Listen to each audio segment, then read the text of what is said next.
The District of Columbia wants a voting representative in Congress. It's a reasonable request, isn't it?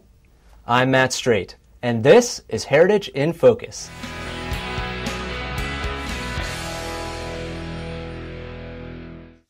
It makes sense that D.C. should have a vote, but it's unconstitutional.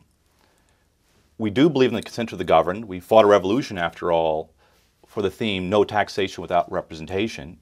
It does make sense that the district should be represented by a voting member of Congress. The House of Representatives passed such legislation just recently.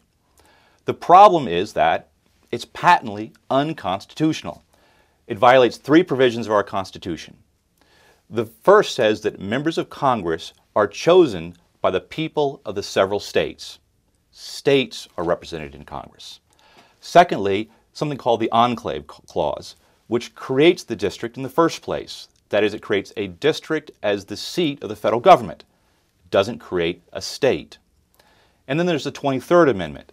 This, passed in 1960, gave the District of Columbia electors in the presidential elections, not a vote in Congress. In the end, Congress just can't give the District of Columbia a vote in Congress. It can only do that if it were a state, and it's not a state. To be a state, there has to be an amendment to the Constitution. There's one possible alternative, which is that Congress could cede the neighborhoods of the district, where most people live, to Maryland. Congress did this in 1846 when it gave some of the territory of the district, now Alexandria, to Virginia. In the end, bottom line, America is a constitutional democracy. That means our desire for democracy just doesn't override our common agreement to abide by the rule of the Constitution.